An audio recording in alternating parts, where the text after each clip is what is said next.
और मानवकृत दोष को भी हम शांतिपूर्ण कैसे भगवान को स्वीकार करें, कैसे हमारे दुख दूर हों, कैसे हमको शांति मिले, ये अनेकानेक प्रश्न का एक ही जवाब है, शरणागति। आपके सब प्रश्नों का जवाब दिया है मैंने, शरणागति। नहीं विद्या नहीं बाहुबल, नहीं खर्चन को दाम, मौसम पतित अपंग की तुम पति राखो राम। इसका अर्थ है कि हे प्रभु, नहीं मुझ में बाहुबल है, नहीं मुझ में विद्या बल है, नहीं खर्चने को धन है, और बल बुद्धि मेरे पास है ही नहीं, और मैं अनेकानेक रोगों से, अनेकानेक भव व्याधा से घिरा हुआ हूँ, इसलिए मैं तेरी तरफ देख भी नहीं सकता। जब तेरी तरफ आंख उठाता हूँ तो मेरी आंखों के पट्टी बन जाती है। कौन? काम क्रोध मद लोभ तुरंत अंधा बना देते हैं मुझे आपकी तरफ देखते ही। कामांध हो जाता हूँ, लोभांध हो जाता हूँ, मोहांध हो जाता हूँ, ईर्ष्यांध हो जाता हूँ, तुरंत अंधा हो जाता हूँ। इसलिए भगवान जी मैं आपको देख भी नहीं सकता और आपके लिए कुछ कर नहीं सकता, क्योंकि मेरे हाथों में हथकड़ी और पाँव में बेड़ी पड़ी हुई है। अब वो कहते जी हथकड़ी बेड़ी नहीं, आप तो महाराज खुले हो। बिल्कुल खुला नहीं हूँ। क्यों? कि हाथों में हथकड़ी का मतलब है कि संसार रूपी कर्म से मुझे फुर्सत नहीं मिली इन हाथों को, तो मैं आपके लिए क्या कर सकता हूँ?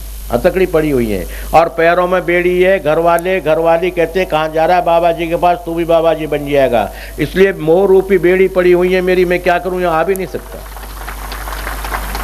तो हाथों में हथकड़ी और पाँव में बेड़ी पड़ी हुई है, और मुंह के मेरे ताला लगा हुआ है आपके नाम जी लेने का लिए, क्योंकि ये मुंह तो बना दिया ईर्ष्या करने के लिए, गाली देने के लिए, निंदा करने के लिए मैंने इस मुंह को बना लिया। अब मैं तेरा नाम कैसे लूँगी? तो बड़ी आफत आ गई। ये जब आफत हो जाए तो नहीं विद्या नहीं बाहुबल नहीं खर्चन को दाम, मौसम पतित अपंग की तुम पति राखो राम। जिसको समाज, संसार, सरकार, देवता देवी जो भी है उसको तिरस्कार कर दें, पापी कहकर तिरस्कार कर दें, पापिन कहकर तिरस्कार कर दें, मैली कहकर तिरस्कार कर दें, गंदी कहकर तिरस्कार कर दें, अशुभ कर्म करने वाली कहकर तिरस्कार कर दें, समाज संसार उसको निकाल कर फेंक दे, उसके लिए शरणागत स्वीकार कर लेता है। शरणागत का मतलब हम भगवान की शरणागत या किसी की शरणागत हो जाते हैं, वो स्वीकारोक्ति कर देता है। अब हमको शरणागति पर यह सांगी विचार करना है कि हम मनुष्य की मनुष्य शरणागति लेगा तो क्या रक्षा करेगा? वो भी हाड मांस मलमूत्र का और मैं भी हाड मांस मलमूत्र का। वो केवल हमारी देखने में स्वाभाविक रूप से रक्षा कर सकता है ज्यादा से ज्यादा। हम देवी की शरण ले लें तो देवी सहायता यूं नहीं कर सकती कि देवी के ऊपर खसम भी बैठे हुए हैं उसके, वो न कह दे नहीं तू रक्षा नहीं करती, तो मुश्किल हो गई उसको। क्यों? देवी भी अपने आप में स्वतंत्र नहीं है। अगर श्री देवी तो उसके पति नारायण हैं, अगर सती देवी है प्रथम शैलपुत्री तो उसके पति शिव जी हैं, शारदा के पति हैं, ब्रह्मचारिणी के पति हैं ब्रह्मा जी, अनेकानेक देवियों के पति मौजूद बैठे हैं खसम। अगर उन्होंने मना कर दी तो मुश्किल हो गया। इसलिए हमें ये विचार करना है कि हमें शरण किसकी लेनी चाहिए, ये विचार करना चाहिए। और उसकी शरणागत हम ऐसे की लें जिसके ऊपर कोई भी ना हो। परम स्वतंत्र सर पर कोई, जो परम स्वतंत्र हो उसके सर के ऊपर कोई कहने वाला हो ही नहीं, और अपनी ही वो कर दे और माने सबकी और करे अपने मन की, ऐसा हो। अब उसके लिए सांगी विचार करना चाहिए शास्त्र मत से, संत मत से और ग्रंथ मत से। सबके मत से एक परमात्मा श्री हरि नारायण ही मिलता है जो परम स्वतंत्र सर पर कोई, ऐसा लिखा है उसने। नारद जी ने कहा है रामायण के अंदर में परम स्वतंत्र सर पर कोई।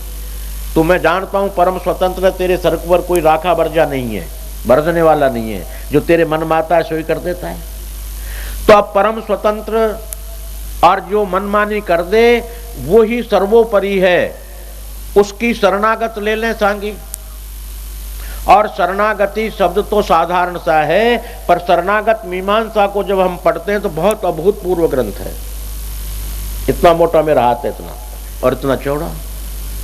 और उस शरणागत मीमांसा के अंदर में एक केवल शरणागत पर ही पूरा विवेचन किया गया है, और उसको फिर भी हम लोग नहीं समझ पाते हैं। मैं मेरी बात कर रहा हूं। जब हम नहीं समझ पाते, जो गुरुमुखे अनेकानेक प्रकार के अध्ययन किए हुए हैं, संतों की वाणी सुने हुए, पर हमारे पल्ले ही नहीं पड़ती, उसको तो भगवान ही जाने कि शरणागति क्या चीज है।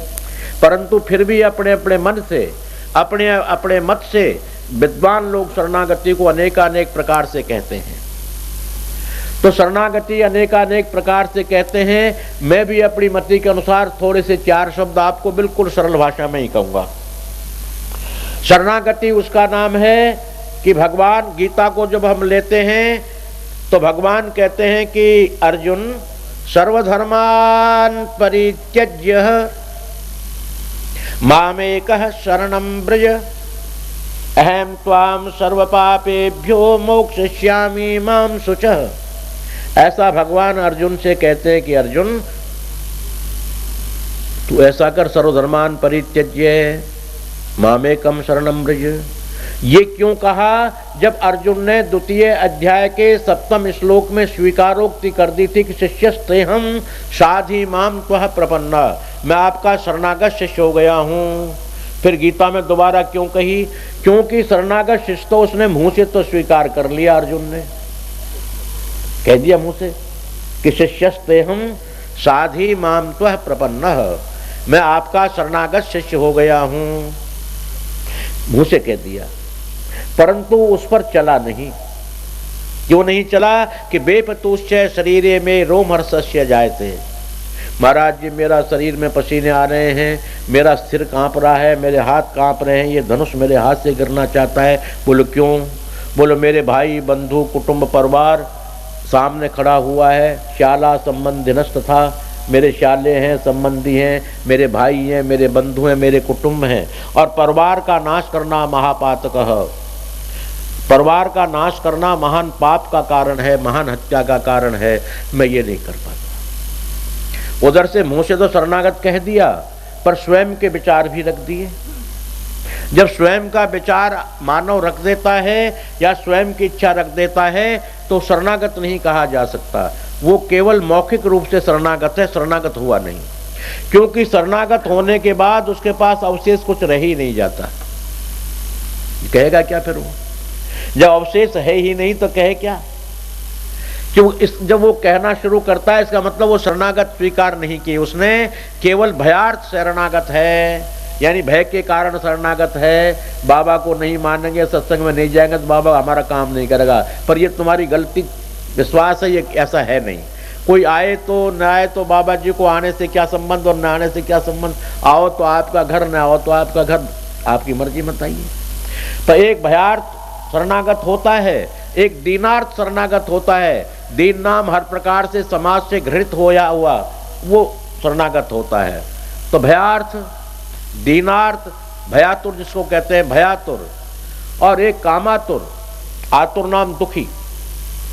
जैसे सुग्रीव कामातुर होकर भगवान की शरणागत हुआ, क्योंकि स्त्री उसकी छीन ली गई, राज्य उसका छीन लिया गया, तो भगवान के शरणागत हो गया राज्य और औरत की प्राप्ति के लिए, बाकी उसको कोई और लेना देना नहीं था।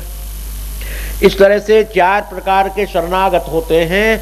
चारों प्रकार के शरणागतों की भगवान रक्षा करते हैं, चाहे वो सच्चा मीमांस शरणागत हो, चाहे वो भयार्थ भय के द्वारा शरणागत हो, चाहे धनार्थ धन से दुखी होकर शरणागत हो, या रोग के द्वारा दुखी होकर शरणागत हो। शरणागत की रक्षा वो भगवान करते हैं, जरूर निश्चित करते हैं। क्यों शरणागत की रक्षा इसलिए करते हैं कि वो ये कसम खा चुके हैं सैकड़ों बार, एक आध बार नहीं। रामायण में भी वो याद दिला रहे हैं भगवान के लिए कि उन्होंने कहा कि मैं शरणागत को त्याग नहीं सकता। शरणागत को त्यागने पर मुझे 1000 गौओं का जो वध होता है, ब्राह्मणों की हत्या का वध होता है, सो मुझे लगे अगर मैं शरणागत को त्याग दूं तो। ऐसा भगवान कह रहे हैं। शरणागत को मैं त्यागता नहीं, शरणागत की रक्षा करता हूं, मेरा संकल्प है। तो अब ऐसे कि हमने देख लिया कि ये सर्वोपरि है, जो आधे अक्षर में ही आ जाता है, अनादिकाल से संतों का पालन कर रहा है, अनेक देवताओं का पालन कर रहा है। हनुमान जी महाराज अष्टसिद्धि नवनिधि के दाता हैं, पर ये अंजनी के बेटे कहाँ दे सकते थे। पर असबर दीन जान की माता, राम रसायन तुम्हारे पासा। राम जी का जो नाम है उसका खजाना हनुमान जी तुम्हारे पास है। और माँ श्रीदेवी सीता जी जो हैं, जो लक्ष्मी आदि लक्ष्मी साप्रोक्ता, उन्होंने तुम्हें वरदान दे दिया है। असबर दीन जान की माता, जानकी माता ने असबर ऐसा वर तुमको दिया है कि अष्ट सिद्ध नवनिधि के दाता, अष्ट सिद्धि नवनिधि के देने वाले तुम हो जाओगे। हो नहीं, अर्थात वह सिद्धि नवनिधि का बल कब दिया उनके लिए, जब हनुमान जी शरणागत हो गए, पूर्ण अपने आप को समर्पण कर दिया। उनको पता ही नहीं कि मुझे क्या होना है, आगे क्या होगा क्या नहीं होगा, कोई लेना देना नहीं, मुझे तो एक ही पता है कि मैं तो इनका हूं, बस काम खत्म। तो उन्होंने अपना आप अष्टसिद्धि नवनिधि उनको दे दी बिना मांगे, कलयुग में पूजा दे दी बिना मांगे। तो सांगी सब प्रकार के दुखों की टोकरी को अगर उलटना चाहते हैं आप लोग, अगर कर्म विपाक में स्वयं में आप रहेंगे कि मैं ऐसा कर रहा हूं, मैं ऐसा कर दूंगा, मैंने ऐसा किया है, मैं ये कर रहा हूं, जहां तक तुम कर्म का संबंध अपने आप से रखोगे तो मेरे प्रेमी ये दुख दूर नहीं हो सकते। क्यों नहीं हो सकते? कर्म के द्वारा जो अच्छे कर्मों का तुम भोग भोगोगे तो बुरे कर्मों का भोग भोगने क्या पड़ोसी आएगा? वो भी तुम ही भोगोगे। ये तो है नहीं कि अच्छे कर्म तो हमारा हिंदुस्तान भोग ले, बुरे कर्म को अमेरिका भोगे, ऐसा तो नहीं है। तो इसलिए हमारे किए हुए कर्मों का भोग तो हम ही भोगेंगे, स्वयं को ही भोगना पड़ता है, स्वयं को करना है तो स्वयं को ही भोगना है।